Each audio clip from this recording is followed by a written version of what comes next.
Welcome to this keynote talk titled The Importance of Transitioning Towards a Circular Economy. As mentioned in my introduction, I'm James Woodcock and the International Manager for International Synergies. This means I'm responsible for introducing and supporting facilitated industrial symbiosis programs in over 25 countries across 6 nations. I'm also one of the main developers for our Synergy 4.0 resource matching software, which has enabled companies to benefit from over £2 billion worth of economic activity. I'll talk more about both Synergy 4.0 and facilitated industrial symbiosis towards the end of this talk. But before we get to that, I'll cover the following areas. A general introduction to our company, International Synergies. Background to the circular economy, what it is, business models, and how industrial symbiosis relates to it. An introduction to industrial symbiosis and how industrial symbiosis is the circular economy in action, delivering global sustainable development agendas. How legislation and policy can impact the circular economy, and the potential benefits for companies if we grasp the opportunities it presents. I will also introduce the importance of information and how software is helping companies identify opportunities, before concluding with a few case studies to illustrate the realised benefits from actual projects that have been completed. But I'll begin with an introduction to International Synergies itself, before moving on to the meat of the talk. ISL was formed in 2005 to deliver industrial ecology solutions, primarily through industrial symbiosis, across the world to facilitate a low-carbon, sustainable economy. We have 4 pillars to our operation: consultancy to the circular economy, enabling international programs, direct delivery of industrial symbiosis programs such as NISP in the UK, and development of resource matching software. The consultancy to the circular economy means that we provide information and advice to governments and other bodies looking to introduce industrial symbiosis. Through a training programme, we enable, train and support international programmes and have done that in over 25 countries. NISP was the most successful facilitated programme in the world, and its model has been replicated across the world. It delivered over £2 billion worth of economic activity to its members, diverted over 45 million tonnes of landfill, and saved nearly 40 million tonnes of carbon. Synergy 4.0 is a world-leading software in resource matching, operating in either direct company mode or in facilitated programme mode, enabling the entry of resource data, identification of match solutions, and tracking of impacts. It has over 100,000 resources from 45,000 registered sites, resulting in thousands of successfully completed synergies between companies. And we use that data bank in our advisor mode within the system to automatically suggest possible solutions for any resource that is being put into the system. Here we can see the reach of facilitated industrial symbiosis programs based on the National Industrial Symbiosis Programme, or NISP. The model is far and wide. It has a far and wide reach across the world. It has crossed cultural barriers, it has crossed language barriers, and each time it has proved very successful in its delivery. This has also provided ISL with an ever-increasing perspective on how industrial symbiosis can be implemented and the types of synergies companies can implement themselves. What it also means is that data can power the advisor function in our software, which enables the software itself to suggest to users options and solutions for their resources. Taking a step back from industrial symbiosis to look at the wider aspects of circular economy, we see here how UNEP defines the circular economy. It defines it as balancing economic development with both environmental and resource conservation. The emphasis is on protecting the environment through efficient use and recycling of resources. Low energy consumption, low pollutant emission, and high efficiency all form key aspects of the circular economy. Cleaner design, cleaner production, eco-industrial park development, and integrated resource-based planning for development are all important in the realisation as well. Further though, we need to understand that even if you go down these routes and build things like eco-industrial parks, it's important that we don't put a hard barrier around those eco-industrial parks, but we allow the companies and we encourage the companies to find solutions and connect with companies that are outside of that park, because that will increase the potential that they have in their circular economy activities.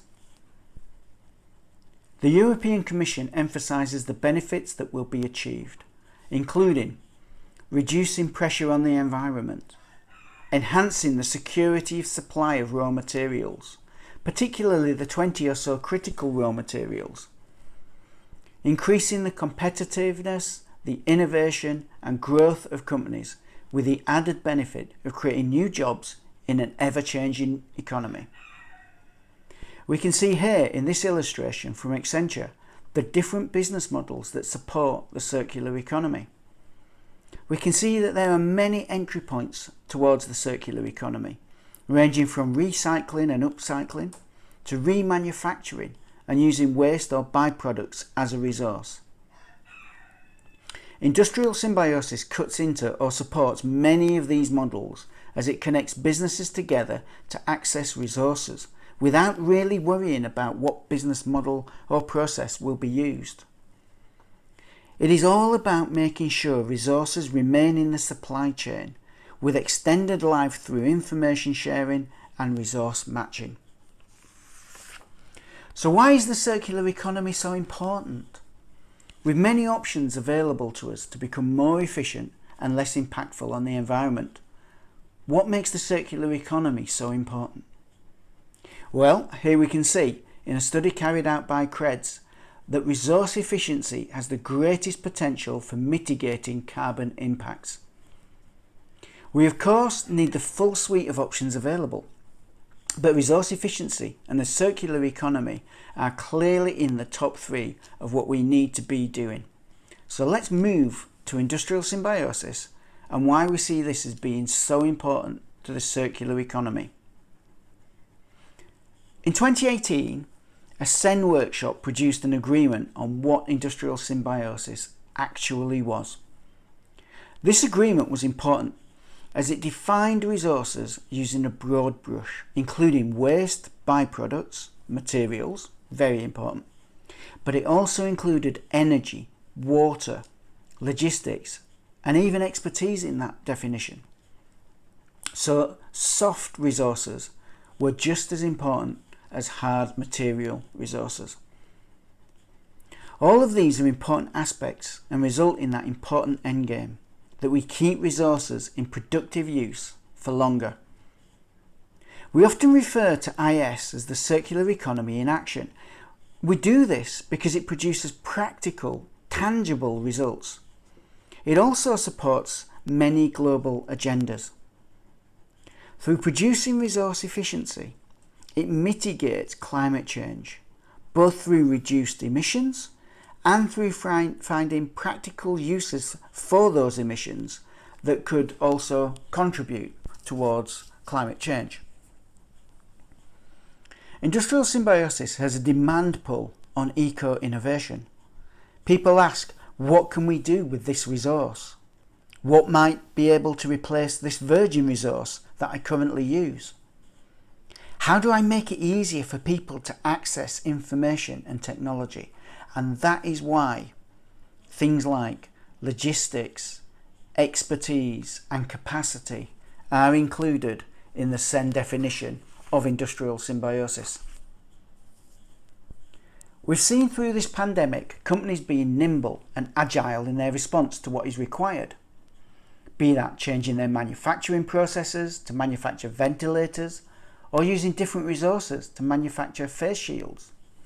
We've seen examples of universities not able to teach their students, So instead, using their plastics department, their materials department, to manufacture face shields. Companies are showing that they can innovate and get new products produced using circular economy techniques, and they can get these out far quicker than we had been used to.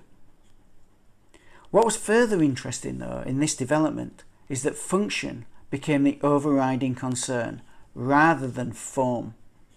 It became a case of get this product out, make sure it works, but we can refine it and make it look nice at a later date. And I do wonder if this will be something we see more of going forward.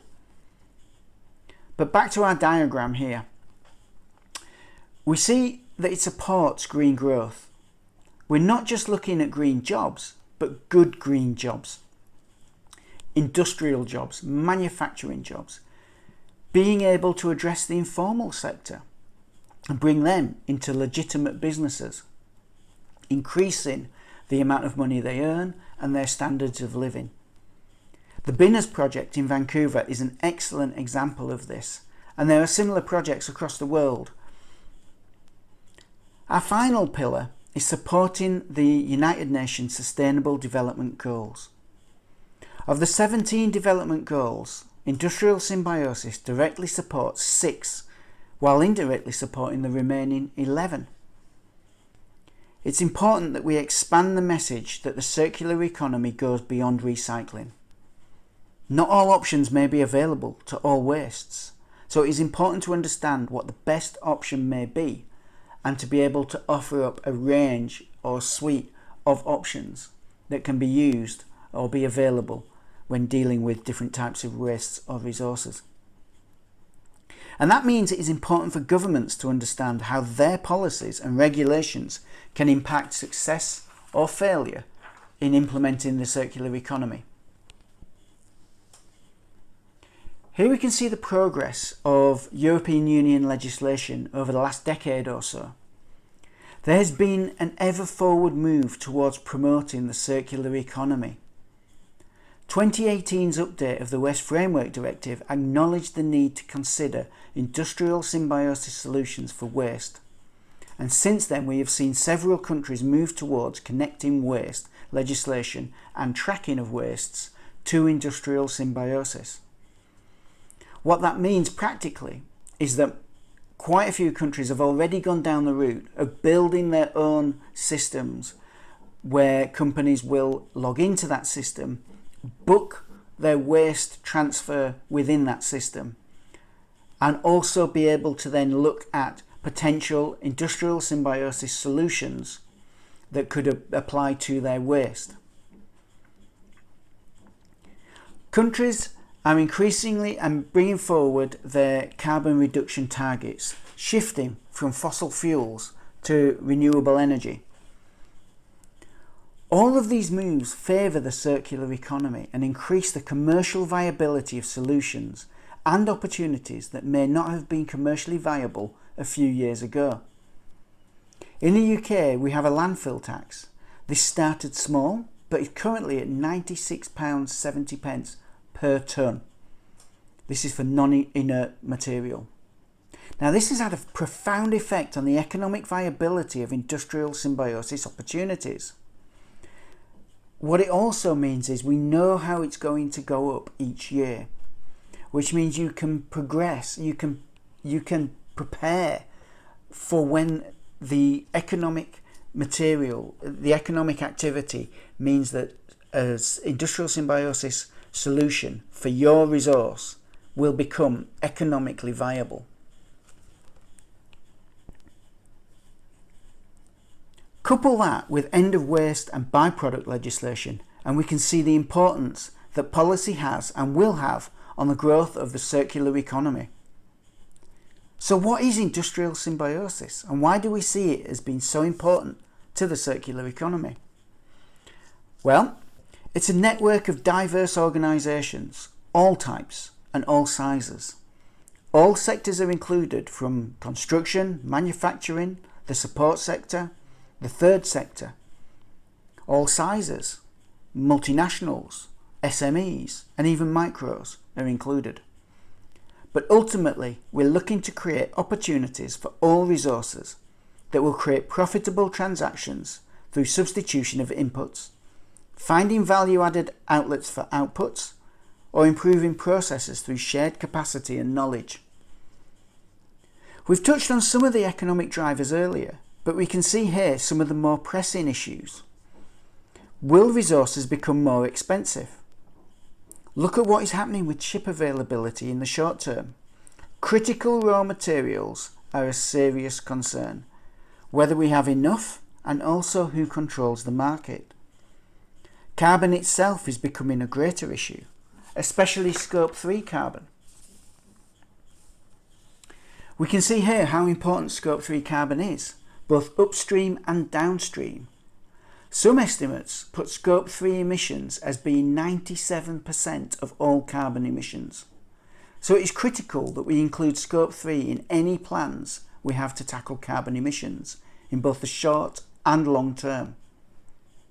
There will be steps we can take country by country, but there are steps we will need to take globally to address this area. Economically, the European Commission estimates 73 billion euros of opportunity through industrial symbiosis. It concludes that the greatest impact would be through facilitated activities, with third parties assisting industry to identify opportunities within companies. Policy and funding would be crucial to support such activities, providing the assistance while also having a ground through which resources are easily accessible and available for reuse. This would include end-of-waste regulations. For companies themselves, the business benefits speak for themselves. Environmental, social, and financial benefits all exist for businesses willing to embrace the circular economy. Less waste, better environmental performance, innovation, and diversification opportunities, all leading to decreased costs and increased profits, are waiting for those companies that move ahead with circular economy projects. To make it clear, new sources of inputs brings security. Value-added destinations for non-products increases environmental performance while raising income. Improved technical processes make a more competitive company. But this does require a change in culture and seizing the opportunities that exist. The example we have here is showing the benefit of cross-sector information. Here we see some examples for eggshell components and the opportunities that exist across different sectors. We see opportunities in the biomedical, both animal and human food supply chain, the pharmaceutical sector, the cosmetic industry, industrial and energy sectors, and finally the water treatment sector. All these different sectors can benefit from diversifying and looking at what resources they can get from eggshells. The problem is, how does a sector find out about what is available in other sectors? How do you access information on what is available, how much of it there is, and where it lives? This brings us to the final section of my talk, the importance of information. Companies need access to the right information at the right time. And there are a lot of waste exchanges and matching softwares available to companies. The problem is finding the correct one. Many require too much information and people just give up because they look at it and they say, I cannot afford the time to put this information in there. Many are completely passive, requiring the user to do all the legwork with searching for resources or simply fail due to lack of traction. People look into the system, see that there's no information there, and never go back. So you have systems that are just a desert. There's no information, there's no resources, nobody's using them. And more often than not, those systems fail within a year. Synergy 4.0 has been used in 23 countries, supporting facilitated programs over the last decade. Information on the system has been growing at around 30% per year, enabling companies to save billions of pounds over its lifetime. Key features relate to what industries tell us they are looking for in a matching system. Because it has a large worldwide data bank of thousands of successful synergies, we can tie that into complex algorithms so that the system can suggest to the user possible solutions using its advisor function. We know that companies don't have time to put a lot of data into the system, so we ask 5 questions when entering a resource, and that's all. We like to know what it is, what is the resource, how much of it is there, when is it available, what are its codes, and from that the system can suggest automatically potential solutions. The user doesn't have to spend time and effort looking, they just get told by the system.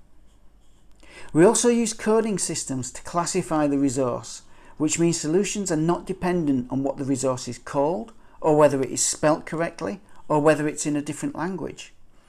This means solutions are available between countries, and examples from one country can be used within the advisor section to suggest a solution in a different country. Geolocation, impact reporting, and automatic notification on resource inputs all feature in the system, which is available as an app on Windows, Android and Apple, and will shortly be launched as a website so that companies with app firewalls that prevent their employees downloading apps onto their computers, they'll still be able to access the system. It operates in direct company and facilitator mode, so you can either use the system yourself within your company, or if you're part of a facilitated program, you can work alongside your facilitator for enhanced support, with both of you having access to your data on the system. Here are some of the benefits the system has given its users through the programs it has operated in. As you can see, it brings economic, environmental and social impacts, which are reported directly within the system. That information can be extracted through a series of pre-built reports, with the ability for the user to extract information about their network, makeup of resources and the impacts they have received.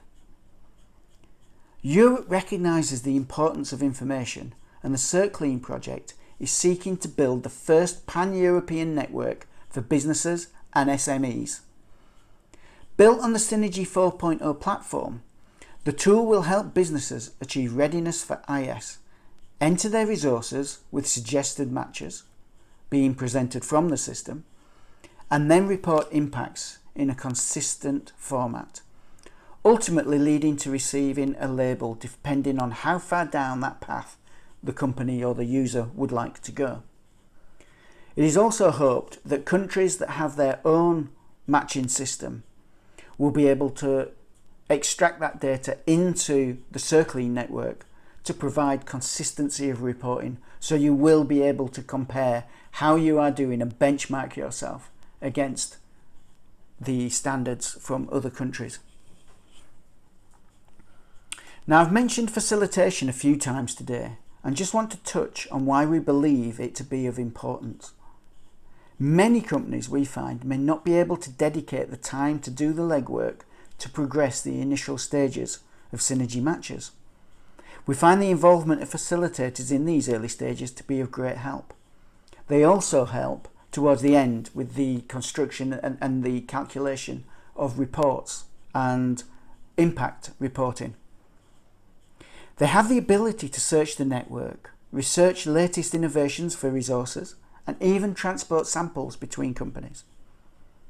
As mentioned earlier, the European Commission, in its report, concluded that facilitated industrial symbiosis is the best model to address market failures. Before I finish, I'd like to present a few case studies that illustrate the scale of the impact industrial symbiosis can achieve. The first couple are construction-based. This example comes from a project to widen a stretch of the M25 motorway, or I guess freeway over here. Due to the volume of traffic, the road was to be widened to 4 lanes in each direction. The decision was made to use as much sustainable material as possible and find sustainable uses for material removed. So all site demolition materials were reclaimed and reused, resulting in 360,000 tonnes of asphalt being saved. This was supplemented with 250,000 tonnes of pulverised fuel ash and 60,000 tonnes of glass sand. All cleared vegetation was sent to a biomass plant rather than just landfilled. Overall, £15 million worth of savings came directly from these actions. The next example comes from the 2012 Olympic Games. Very early on, the decision was made to make the Games as sustainable as possible. So road construction involved glass sand, pulverised fuel ash, and curbstones and road furniture were also made from plastic, which will last a long time or could be recycled post the Olympics when the area was remodelled. Energy carbon footprint was reduced by wind turbines and PV panels. Even when virgin resources were used, efforts were made to reduce their impact, so aggregates from the west of England were transported on boats that were coming back from the west to the east, but they would usually make that journey empty. But now they could bring the aggregates to the Olympics. This next example illustrates how IS can transform a business model. Initially, this company operated solely as an animal renderer, processing dead animals into animal feed. But there was a lot of residual waste, and the company changed through a series of iterative innovations. Initially, their first innovation was to send material to the cement industry. Even this progressed through iteration, as initially the company paid the cement companies to process and use the waste. However, once more companies started to ask for the resource, they started to charge. And the company then improved their process efficiency, treating their wastewater so they could be reused within the plant. They then looked to diversify into biofuel and finally established an anaerobic digestion plant, processing waste into fuel and fertiliser. They started as an animal renderer and finished as an animal renderer who also operate as an energy company, all without changing their inputs. They just found better things to do with their inputs. This final example shows just some of the breadth of opportunities open to the organics resources. Energy, pharmaceuticals, nutraceuticals, chemicals, cement, agriculture and manufacturing can all benefit and make use of organic resources. The trick, as ever, is knowing where the resources are, how much of them there is, when is it available, and what quality it is. So there we have it, the importance of transitioning to a circular economy and some of the key ways in which that transition can be facilitated. I hope you enjoyed the talk, and we will now take questions relating to the